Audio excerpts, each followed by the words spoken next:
The master escapee finally managed to break out of prison, but he discovered that this prison was actually floating on the sea. Was he supposed to swim back from the ocean? Clearly, that was impossible. Besides, guards were stationed everywhere. He had no choice but to turn back. By then, water from a broken pipe had already spread into the isolation cell. The warden quickly ordered the prisoners in the isolation cell to be brought back. Meanwhile, Ray was still struggling to climb back. He needed to return to the isolation cell before the guards arrived. Otherwise, the consequences would be disastrous. Luckily, he finally made it back. He successfully avoided a crisis. However, when the warden came to inspect, he still noticed a few rivets. His subordinates thought the water had pushed them out, but he didn't believe that. Back in his office, he made a mysterious phone call. The person on the other end was Ray's boss. It turned out this guy was the mastermind behind everything. He wanted the warden to keep Ray trapped there forever. That way, all of Ray's assets would belong to him. The warden, on the other hand, sought fame. If he could keep the master escapee locked up for life, this prison would be known as the most secure in the nation. His name would go down in history, and countless criminals would be sent there.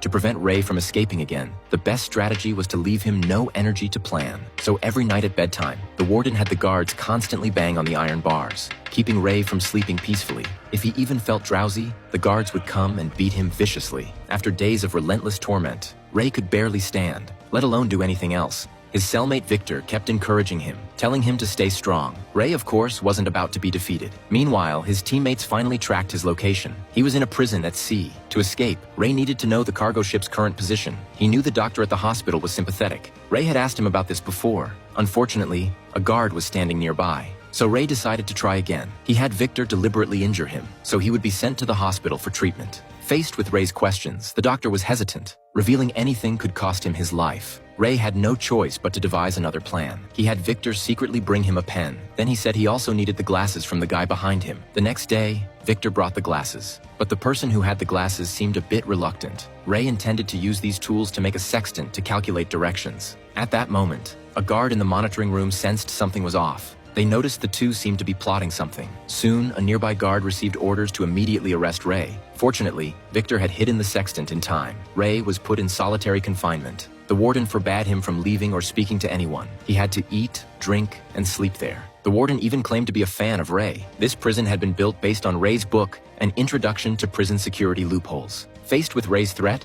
the warden became even more excited because it was such a challenge. He wanted to see whether Ray, the master escapee, was more impressive or his floating prison.